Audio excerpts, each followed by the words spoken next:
తెలుగు భక్తి మార్గం ప్రేక్షకులకు నమస్కారం. ఈ వీడియోలోకి వెళ్ళే ముందు ఈ వీడియోని నచ్చినట్లయితే లైక్ చేయండి. కుదిరితే షేర్ చేయండి. మీరు షేర్ చేసినందువల్ల మరొక 10 మందికి ఉపయోగకరంగా ఉంటుందని ఆశిస్తున్నాం. కుదిరితే సబ్స్క్రైబ్ కూడా చేసుకోవాల్సిందిగా కోరుతున్నాం. ఈ రోజున శ్రావణ మాసం ప్రారంభం 5వ తేదీ 8వ నెల 2024 సోమవారం.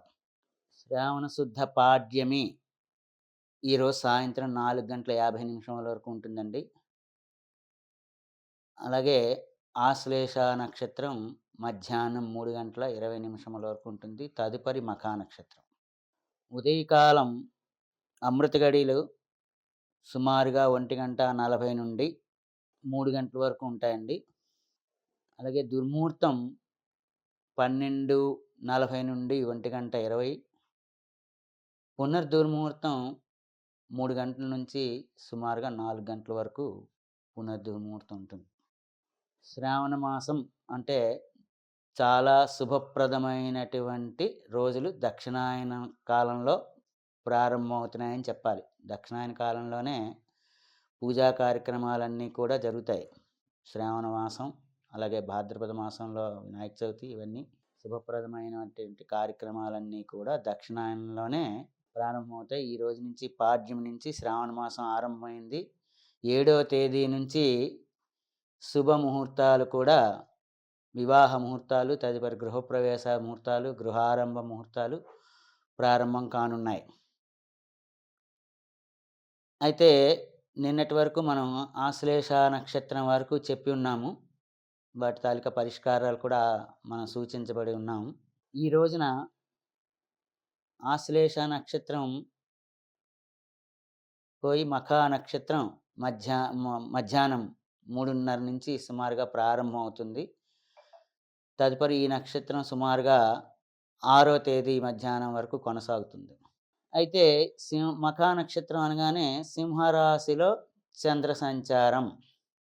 సింహరాశి వారికి సప్తమంలో శని, అష్టమంలో రాహు, ద్వితీయంలో కేతు వలన కొంతవరకు ఆరోగ్యపరమైనటువంటి రుగ్మతలు ఉన్నప్పటికీ, లేదా వైవాహిక జీవన విధానంలో ఇబ్బంది ఉన్నప్పటికీ, రాజ్యస్థితిలో గురుకుజులు కలిసి ఉన్నందున వారికి ఉన్నతమైనటువంటి ఉద్యోగరీత్యా అయితేనేమి, వ్యాపార రీత్యా అయితేనేమి, ఉద్యోగరీత్యా అయితే వారికి ఉన్నత పదవి లభిస్తుంది. ఎందుకంటే రాజ్యస్థితిలో గురుడు కాబట్టి, అలాగే కుజుడితో కలిసి ఉన్నాడు కాబట్టి, భాగ్యాధిపతితో కలిసి ఉన్నాడు కాబట్టి, ప్రమోషన్ రాని వాళ్ళకి ప్రమోషన్ రావడము, అలాగే విద్యాభివృద్ధిలో చాలా ఉన్నతమైనటువంటి అభివృద్ధి సాధించడము, ముఖ్యంగా కొనుగోలు అయితేనేమి, అమ్మకాలు, వాణిజ్య వ్యాపారాల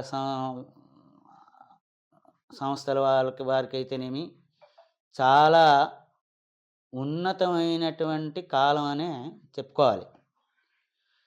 అయితే అష్టమంలో రాహు, ఈ అష్టమంలో రాహు అనవసరమైనటువంటి భయభ్రాంతులకు లోను చేస్తుంది. అలాగే ద్వితీయంలో కేతు అంటే శారీరక అంతర్భాగాల్లో ఆరోగ్య రుగ్మతలు లాంటివి ఉంటాయి.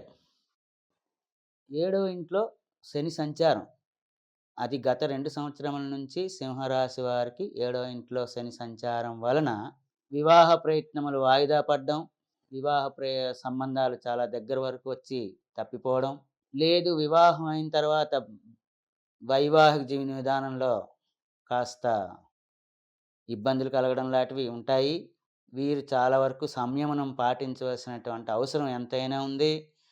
వివాదాలకు తావు తీసుకోకుండా కాస్త సంయమనం పాటిస్తే ముందున చాలా మంచి రోజులు రానున్నాయి. వీరు కుదిరితే శనికి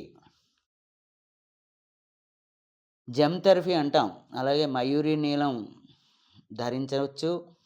లేదు వారి తాలూకా ఇంటి పురోహితులు ఎవరైనా ఉంటే వారిని ఆశ్రయించి శని, రాహు, కేతువులకి జపశాంతులు చేయించడం ద్వారా వారికి కొంత మనశ్శాంతి ఉంటుంది.